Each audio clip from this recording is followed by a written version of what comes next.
Bien, pues buenos días a todos. El día de hoy vamos a hablar acerca de las generalidades de la ventilación mecánica invasiva. La realidad es que es un tema bastante extenso como para abarcarlo en una hora, e incluso las generalidades las vamos a dividir en dos clases. Ya lo platiqué con Dieguito, y el día de hoy vamos a hablar como de la teoría. Vamos a hablar acerca del contenido de la clase, que serían las presiones, etcétera, y el día de mañana haremos unos ejercicios con un simulador que es el Hamilton, que es de descarga gratuita y que ustedes lo pueden tener también en sus computadoras. Pero solamente vamos a hablar de generalidades porque hay algunos aspectos de la ventilación mecánica ya un poquito avanzada que están fuera del objetivo de esta clase. Así como en la ventilación mecánica tenemos metas, dependiendo del paciente que nos estamos enfrentando, pues yo tengo una meta el día de hoy o en estas dos clases, y es que ya a partir de pasado, pues ustedes sean capaces de programar un ventilador en un paciente que no tiene ARDS, en un paciente que esté en estado neurocrítico, o en un paciente que tiene ARDS, o incluso ambas, que esté neurocrítico y que tenga ARDS, y que ustedes puedan manejar los parámetros iniciales del ventilador. El contenido de la clase de hoy, pues un poquito de historia de manera muy breve. Vamos a hablar de la fisiología de la ventilación y posteriormente ya nos vamos a adentrar con la ventilación mecánica invasiva. Es importante determinar cuáles son las variables de control dependiendo del modo de ventilación que ustedes elijan, así como los parámetros iniciales, las metas, y finalmente vamos a terminar precisamente con unos casos clínicos que los veríamos el día de mañana. Entonces, la historia de la ventilación mecánica se remonta desde la antigua Grecia, cuando ya se documentaba la necesidad de poder manejar la vía aérea o poder estabilizar la vía aérea a través de una canulación endotraqueal, como está descrito en los documentos de Hipócrates de Cos, y donde además se documentaba que el aire era esencial para la vida de los seres humanos y que sin pues obviamente la vida no era compatible. A partir de las observaciones de la antigua Grecia y hacia el futuro, pues hubo grandes cambios, algunos encaminados a garantizar poder asegurar una vía aérea, como les dije, y otros más con la aparición de dispositivos como las bolsas válvula mascarilla, mal llamada AMBU, y esto es con la finalidad de poder otorgar ya sea ventilación, oxígeno suplementario, etcétera. No es, sin embargo, hasta 1838, por un médico danés que es Daciel, donde se empieza o donde inician los pioneros de la ventilación mecánica. Sin embargo, en aquel entonces la ventilación mecánica era muy diferente de lo que conocemos ahora. Consistían en unos ventiladores tanque donde metían a los pacientes y solo quedaba la cabeza afuera, contenían un casco, y estos ventiladores ocupaban la presión negativa como su mecanismo para poder ventilar a los pacientes. Entonces, cuando esta presión negativa se igualaba a la atmosférica, pues es cuando venían los diferentes estímulos para iniciar tanto la inspiración como la expiración. Actualmente en Berlín hay un museo donde están en exhibición estos ventiladores tanque, y son los únicos lugares donde los pueden llegar a observar, y son precisamente esos que ustedes ven ahí. Posteriormente, en la pandemia de polio, y específicamente en Copenhague, por ahí de 1958, empiezan a surgir las ideas de cambiar la ventilación a presión negativa por ventilación a presión positiva, que es la modalidad de ventilación que actualmente conocemos. Esto que les acabo de comentar es sumamente importante, porque si nosotros hablamos de la fisiología respiratoria o la fisiología de la ventilación en un paciente que no está bajo ventilación mecánica, pues es importante conocer que no existen presiones positivas en la vía aérea. Entonces es algo que pareciera que se contrapone a lo fisiológico, pero es la mejor manera para poder controlar tanto volúmenes como presiones en un paciente que está bajo ventilación. Esto es porque aquellos pacientes que estaban ventilados con presión negativa tenían diferentes resultados con respecto a la salud. Mayor mortalidad, menor control de las presiones y mayor incidencia de tanto barotrauma, bueno, en aquel entonces, ya después apareció el bolotrauma. Bueno, esta diapositiva decidí titularla como normal porque incluso en un paciente que no está bajo ventilación mecánica no sabemos si su ventilación realmente es normal. Y existen diferentes mecanismos que están regulando esta ventilación. Por un lado, son los movimientos que se hacen en el paciente para poder movilizar el aire hacia adentro y hacia afuera, y en el cual están involucrados desde estructuras óseas como la caja torácica, los músculos respiratorios, algunas otras fuerzas de oposición, como precisamente lo que les acabo de mencionar, y algunos otros mecanismos neurohormonales o regulados neurohormonalmente que se encuentran a nivel pues, del tronco del encéfalo. Es importante recordar que precisamente a nivel del tronco del encéfalo es donde nosotros encontramos los núcleos que van a regular la respiración, tanto la inspiración como los que van a regular la frecuencia. Recordarán ustedes perdón, que estos se dividen en núcleos supravulvares, el núcleo apnéusico y el núcleo neumotáxico. Bueno, el neumotáxico está localizado anatómicamente más craneal y el apnéusico es más ventral. Y no son otra cosa más que un grupo de neuronas que están encargadas de regular el inicio de la inspiración o el cese de la inspiración, dependiendo de diversos estímulos, ¿no? Como pueden ser incluso cambios en el pH, como la acidosis metabólica, o pueden ser otros gases arteriales, como por ejemplo el CO2. Y que todo esto a su vez está conectado con unos núcleos que se encuentran a nivel ventral y también en la región dorsal, que se van a encargar de regular precisamente la frecuencia del ritmo respiratorio. Ahora bien, esto no trabaja de manera independiente. Hablando en el paciente que no está bajo ventilación mecánica, estos movimientos de ventilación y estos movimientos del aire desde afuera hacia adentro y que correspondería a la ventilación alveolar, obedece a un mecanismo de gradiente de presión, donde obviamente una zona donde hay mayor presión favorece la difusión de aire y de todos los gases que contiene esto hacia la zona de menor presión. Esto hasta que la presión atmosférica cambie con respecto a la presión alveolar y la presión pleural y se estimula tanto la inspiración como la expiración. Es importante también recordar que la inspiración es una parte del ciclo respiratorio que se conoce pues como un mecanismo activo y donde existen diversos músculos como les había mencionado, pero que el principal es el diafragma. Cuando hablamos de un paciente bajo ventilación mecánica, este concepto es súper importante, porque cuando tú utilizas algunos medicamentos como vimos el día de ayer a través de la pseudoanalgesia o bloqueadores neuromusculares e incluso la posición supina del paciente, tú al final terminas por inhibir el efecto de diafragma como músculo inspiratorio y por lo tanto esta fase inspiratoria activa prácticamente está abolida. Y por otro lado la expiración es pasiva.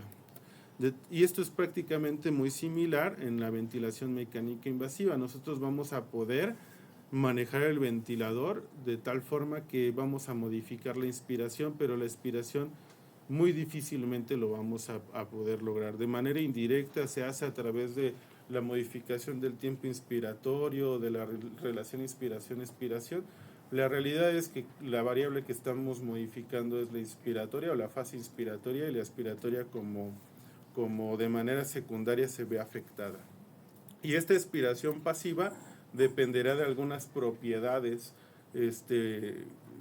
tanto de la vía aérea como del parénquima pulmonar, y que obedecen a los principios de la astanza y a los de resistencia de la vía aérea que más adelante vamos a observar.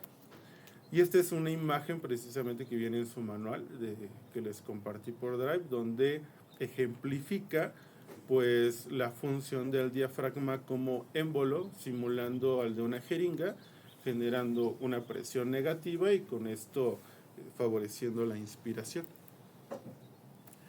Por otro lado, al hablar de respiración, también es importante hablar de volúmenes respiratorios. Creo que todos estamos familiarizados con los volúmenes respiratorios que se manejan a través de diversos estudios para poder identificarlos, y creo que ya muchos de nosotros estamos familiarizados con los términos de volumen corriente, volumen minuto, etc. Sin embargo, pues vamos a tratar de dar un repaso. Finalmente, el proceso de la ventilación, que es la entrada y salida de aire, tiene como objetivo ingreso de oxígeno al cuerpo y salida de CO2 en el contexto de la hematosis, ¿no? Hay algunos libros donde ustedes pueden encontrar que existen dos tipos de hematosis, que es la hematosis mayor y la hematosis menor. La mayor es la que se lleva a cabo a nivel de la membrana alveolo capilar, y la menor es la que se lleva a cabo en la célula propiamente dicho, producto del metabolismo celular.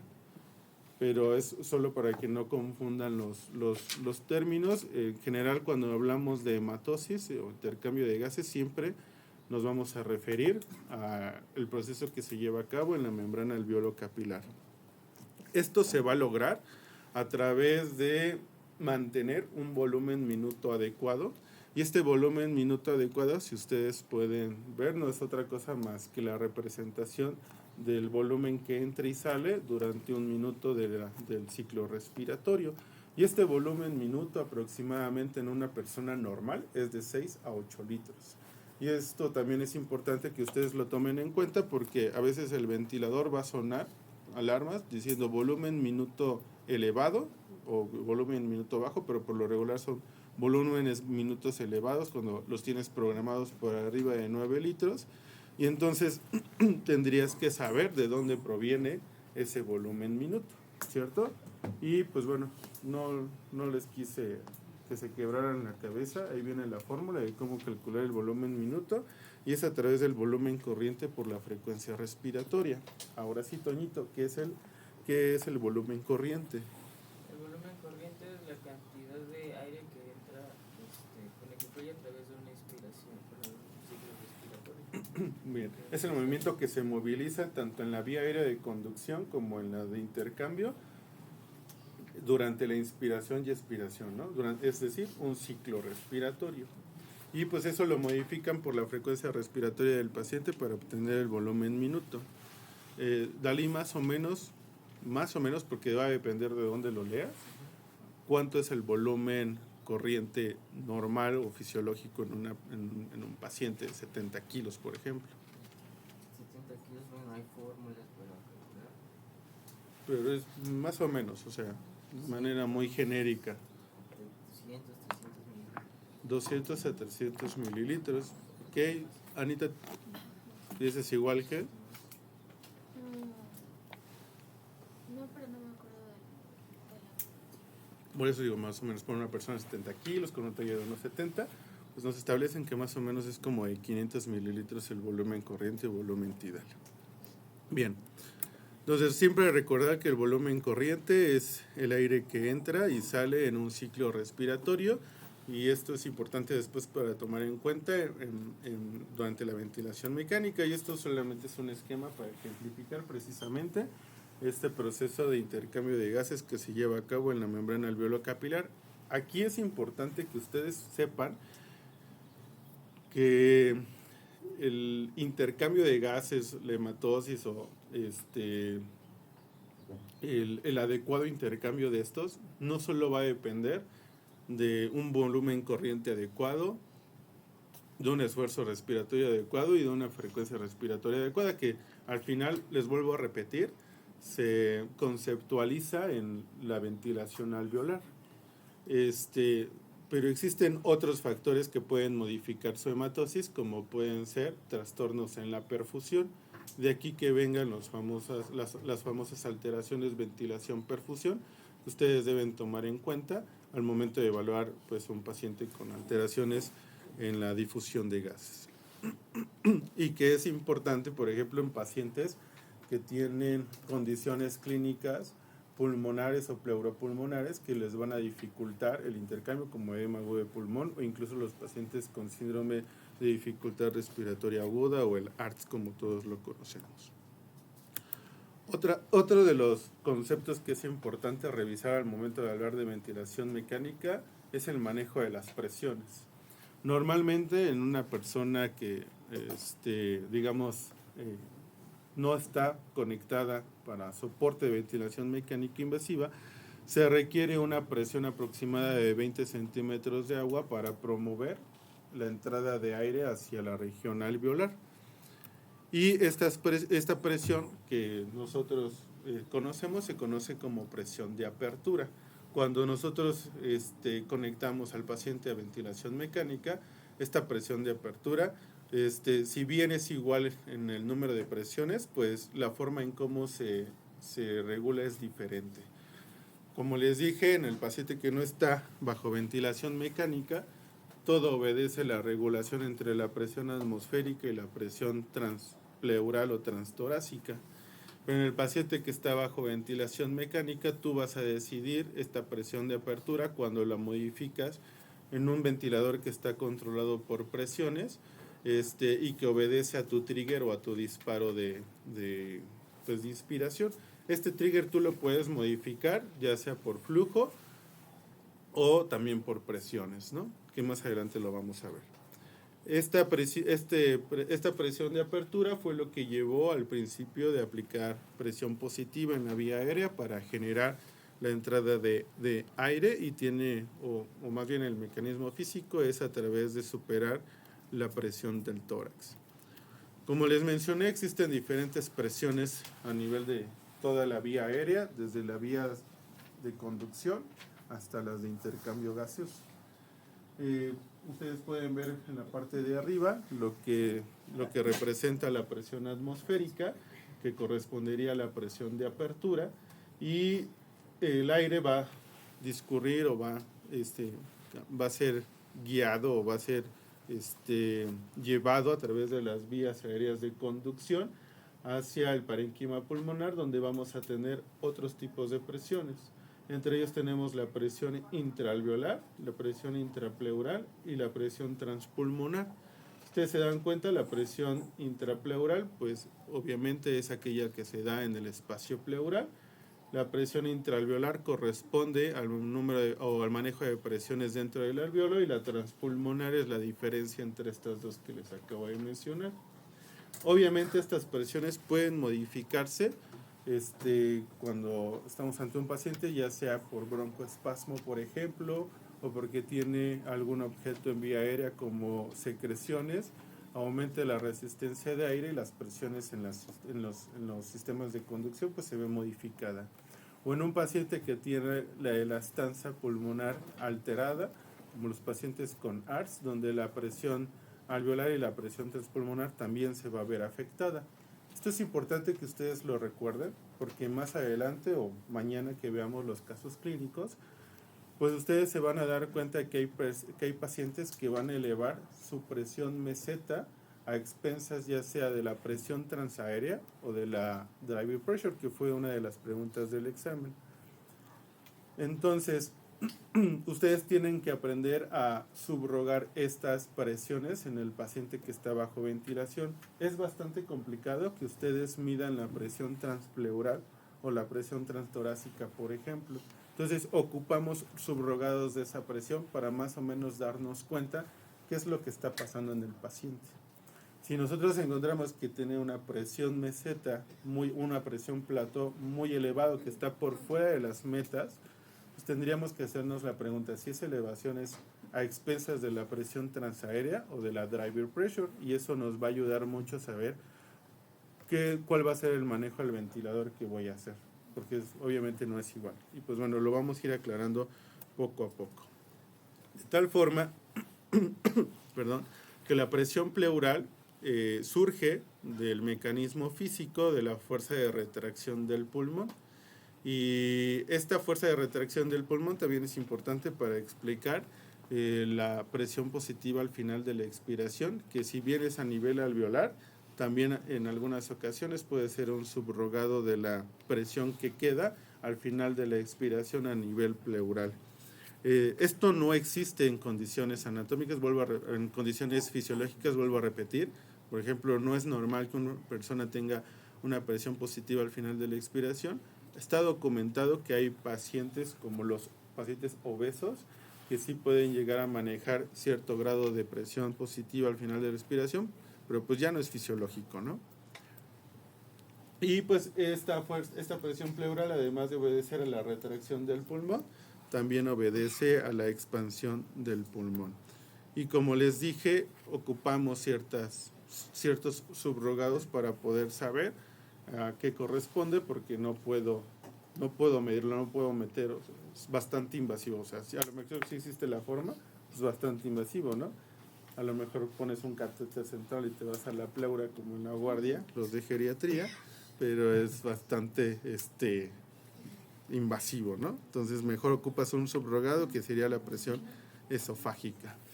Como les acabo de mencionar, los resultantes de este número de presiones, tenemos ahí ejemplificado en esa imagen la presión de apertura, ¿verdad?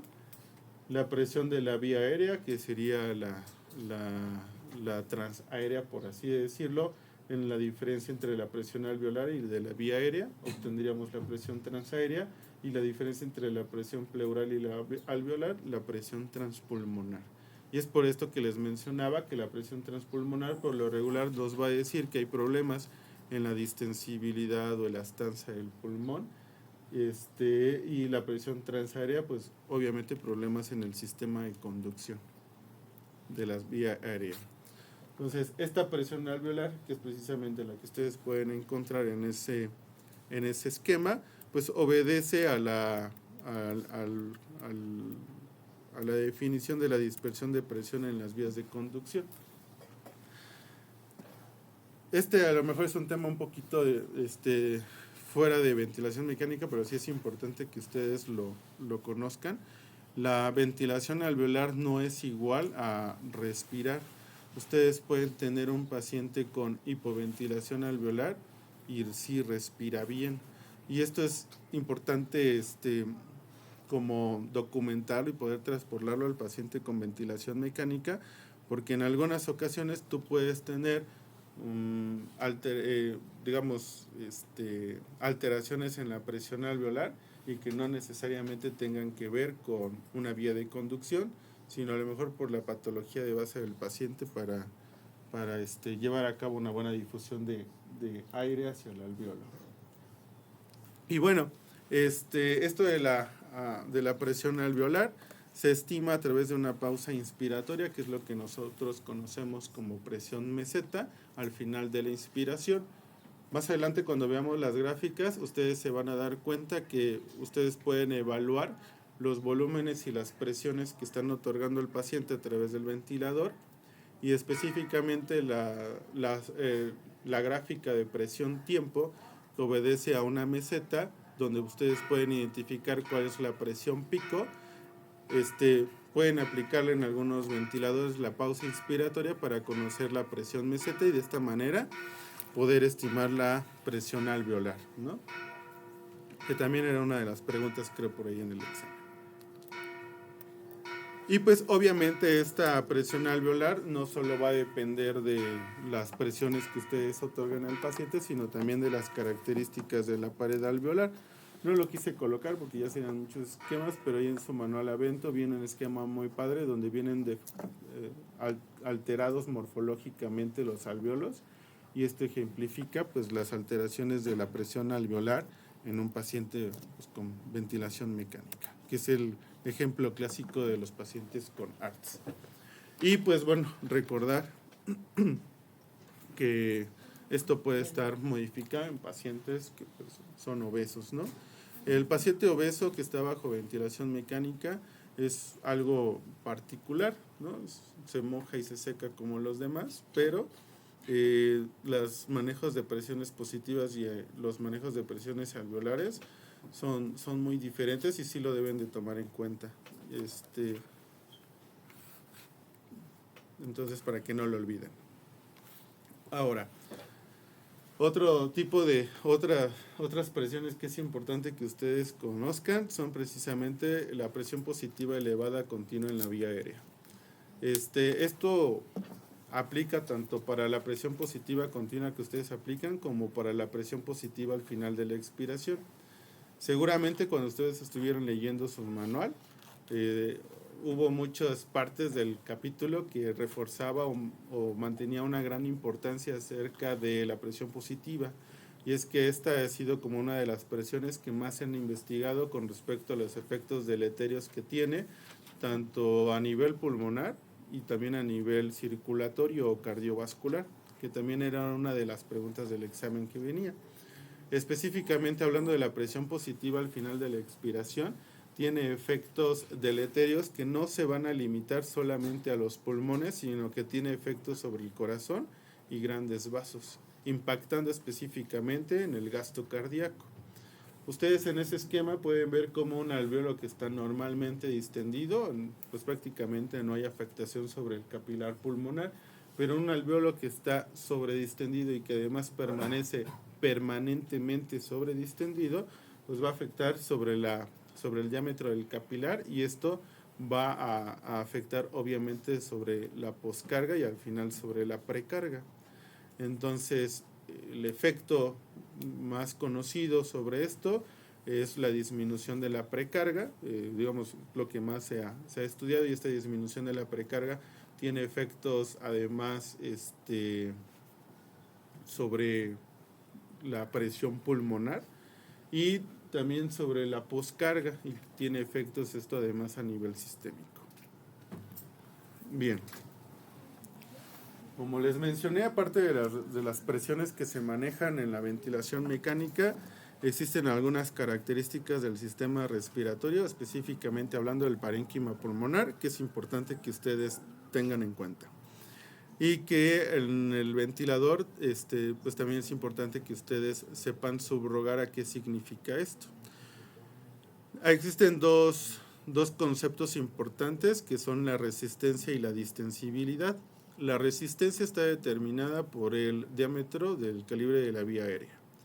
Entonces, cuando tú tienes un paciente que tiene broncoespasmo, por ejemplo, la resistencia se va a ver afectada, va a haber una mayor resistencia porque pues hay una dificultad para el paso del aire y el flujo de aire, y se representa bajo esa fórmula. La resistencia es igual a la presión pico menos la presión plató sobre el flujo, y que al final, les vuelvo a repetir, esto puede ser subrogado a través de la presión transaérea en el paciente que está bajo ventilación mecánica. Es importante que sepan de dónde viene. Y por otro lado tenemos la distensibilidad, que es la relación que existe entre el cambio de volumen pulmonar y la presión generada dentro del alveolo. Y para términos más fáciles, para términos más comprensibles, la distensibilidad obedece a la capacidad física que tiene el pulmón para regresar a sus propiedades antes de haber iniciado un ciclo respiratorio. Si tienen un paciente que tiene alguna alteración en la estructura del parénquima pulmonar, su distensibilidad se va a ver afectada y no va a ser capaz de regresar a las condiciones previas del ciclo respiratorio. Entonces su distensibilidad está afectada. Y esto lo podemos representar a través de la fórmula de distensibilidad, que es CEST, y esa palabra grábensela porque cuando veamos el simulador van a poder obtener un subrogado de la driver pressure a través de esta distensibilidad, o más o menos darse una idea, y se representa a través del volumen corriente entre la presión meseta menos PIP. Y creo que es bastante obvio que la presión meseta menos PIP es la driver pressure. Esto se los comento porque, bueno, a ustedes ya no les tocó, pero había unos ventiladores que son los Vela, que sí nos permitían como cuantificar la driver pressure y pues saber cómo estaban las presiones transpulmonares o transaéreas. Pero en estos Hamilton que tenemos aquí, por increíble que parezca, no podemos calcular la driver pressure, pero sí nos da la distensibilidad, que es el CEST. De manera general, el CEST, la distensibilidad pulmonar, debe estar por arriba de 40. Cuando ustedes encuentran una distensibilidad que está por debajo de 40, quiere decir que hay una alteración a expensas de la drive pressure, y por eso es que les digo que es como un subrogado de este. Sin embargo, lo ideal siempre va a ser calcular la driving pressure. Bien, ahora, continuando con respecto o hablando acerca de las variables de control. Esto es importante que ustedes lo tomen en cuenta porque existen diversos modos de ventilación mecánica, pero en general los podemos dividir en aquellos que están controlados por volumen, es decir, que tú modificas o tú estás regulando la cantidad de volumen que le vas a administrar al paciente, pero hay otras que están reguladas por presión, donde obviamente tú vas a regular la presión que le vas a administrar al paciente, o el modo espontáneo, que bueno, ahí no regulas presiones y puedes regular, digamos, de manera indirecta volúmenes, pero la realidad es que si somos teóricos no podrías regular ninguna de las dos. Entonces, esto obedece al principio de la indicación de cuándo ingresar aire al tórax por parte del ventilador. Es decir, al final que tú elijas un modo de ventilación, ya sea controlado por volumen o controlado por presión, no es otra cosa más la forma en la cual tú le vas a decir al ventilador que debe administrar el flujo de aire, ¿de acuerdo? Esto va de la mano obviamente con el trigger, que es como el disparo de flujo, que tú, vuelvo a repetir, lo puedes calcular de diferentes formas, pero al final ese modo que tú estás eligiendo es la forma en cómo le vas a indicar al ventilador que tiene que ingresar el aire. Entonces lo puedes tener determinado por volumen o lo puedes determinar o lo puedes monitorear determinado o determinado por presión. Lo importante de esto, además de saber cómo le vas a indicar al ventilador la forma en cómo va a administrar el aire, es que la otra variable que tú no estás controlando es la que debes vigilar, y eso es súper importante. Cuando tú eliges un modo ventilatorio controlado por volumen, que más adelante vamos a ver cómo se calcula esto, pues tú estás regulando, por ejemplo, si le vas a administrar a 6 mililitros por kilogramo de peso predicho, o se lo vas a meter por 8, calculando el volumen tidal, o incluso tú puedes calcular el volumen minuto, pero esto ya está establecido en el ventilador. El ventilador no va a meter ni más ni menos de ese volumen tidal que tú le estás calculando. Podría meter más volumen minuto si es que juegas con la frecuencia respiratoria, pero incluso tú puedes controlar cuánto volumen minuto va a meter. Pero lo que no vas a controlar son tus presiones. Por eso es que, por ejemplo, los R2, cuando pasan visita en piso y tienen un paciente con modo mandatorio controlado por volumen, te dicen, ve cómo están las presiones, ¿no? Cómo está la presión pico, que es lo que te da el ventilador, pero también hay que estar regulando otros tipos de presiones como la transaérea y la driver pressure que les dije. Y viceversa, cuando tú eliges un modo controlado por presión, lo que no estás controlando es el volumen, y es lo que tienes que estar vigilando. ¿De acuerdo? Y pues bueno, ahí ustedes pueden ver cómo la ecuación del movimiento respiratorio obedece a la elastancia y a la resistencia, que fue lo que les acabo de mencionar en la diapositiva pasada, donde cualquier modificación en el volumen por elastanza, que sería la distensibilidad del pulmón, o en el flujo por resistencia, te va a impactar de manera directa sobre la presión, ¿va? Y yo sé que he hablado mucho sobre presiones, pero es lo que más ha demostrado impactar en la mortalidad del paciente. Bien, ahora, los tipos de respiración que tú puedes calcular o que tú puedes modificar en un paciente bajo ventilación mecánica. Para esto obedece dos conceptos que son importantes, que es el disparo y el ciclado. El disparo, bueno, ustedes ya saben, ¿no?, que el ciclo respiratorio se conforma por la fase de inspiración y expiración, y que de manera fisiológica, pues la fase de inspiración es más corta que la expiratoria, ¿cierto?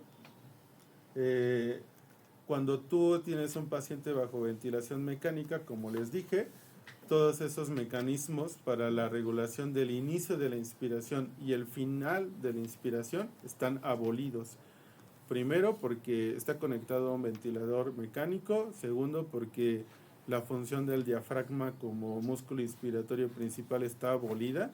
Y entonces tú tienes que calcular o tú tienes que regular cuándo va a iniciar la fase inspiratoria y cuándo va a terminar la fase inspiratoria. No van a regular nada de la fase expiratoria. Como les dije, la fase expiratoria se modifica de manera secundaria. Entonces, la primera, que corresponde al disparo, es precisamente la forma en cómo le van ustedes a indicar al ventilador cuándo va a iniciar la respiración. Y de aquí tenemos de manera muy general dos tipos, que sería la no asistida y la asistida, ¿de acuerdo? La no asistida, precisamente en este panel, corresponde al A. En cambio, la asistida corresponde al B y quiere decir que el paciente ofrece una asistencia para iniciar el disparo de la respiración, ¿de acuerdo? Y por otro lado tenemos el ciclado, que esto va a determinar el fin de la inspiración.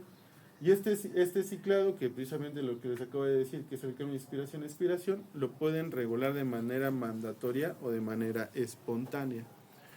Y es bien fácil que ustedes sepan en las gráficas del ventilador si su paciente está haciendo el ciclado de manera mandatoria o espontánea. Y esto es clásico en los pacientes cuando dicen, ¿sabes qué? Es que el paciente no está bien acoplado al ventilador o está despierto. Casi todas las ventilaciones las está metiendo él.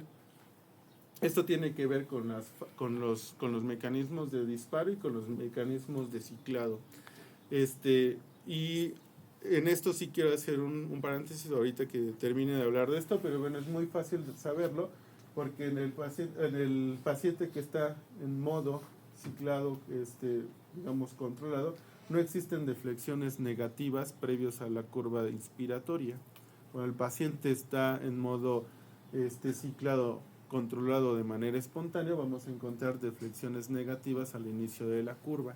Es una manera muy fácil. Digo, aquí el ventilador a veces les marca la flechita, está bien fácil, pero hay algunos que no les van a marcar la flechita, o por ejemplo si ustedes ocupan alguna de los flujos de volumen-tiempo, que de repente ustedes van a ver una deflexión negativa al inicio de la curva, eso quiere decir que el ciclado está regulado de manera espontánea. Y en esto sí quiero decirles, porque no todos los pacientes tienen indicaciones para un RAS de -5 cuando están bajo ventilación mecánica. Porque muchos dicen, es que está metiendo, hay que dormirlo más para que se deje llevar por el ventilador.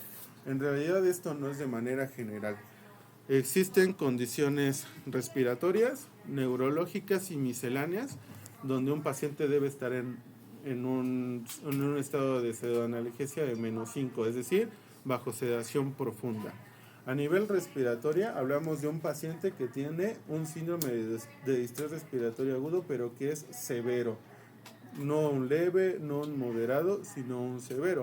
¿Recuerdas cómo clasificas el SDA severo? Creo que ayer se los dijo Lalo.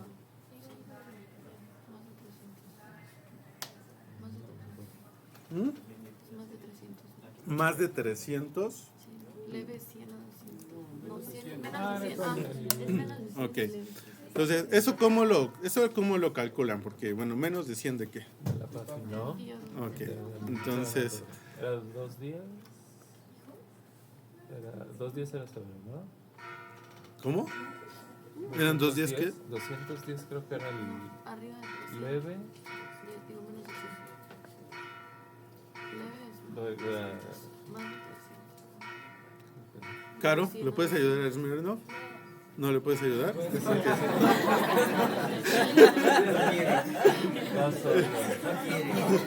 Pati, ¿le puedes ayudar a Esmeralda? Ok. No me acuerdo de su nombre, pero no le quiero decir como le apodan. Max. ¿Le puedes ayudar a Esmeralda? Estaba divididos, ¿no? Era 300 a 210, 210 arriba de 100 y según yo menor de 100 ya es severo. Ok. Sí, bueno, en algunos a lo mejor puede variar, pero de manera general de 300 a 200, de 200 a 100 y menos de 100, ¿no? Nada más eso de la PAFI, ¿no? Ujú. Ajá. Pero hay otros criterios para definir al ARTS, ¿no? Bueno, eso es algo de controversia y no me voy a meter porque hubo una nueva actualización el año pasado y ahorita hay como que pues no estamos de acuerdo todos, ¿no? Pero bueno, esa es una de las indicaciones, un ARTS severo. Otro es que tu paciente tenga una exacerbación de asma o EPOC que también sea severa.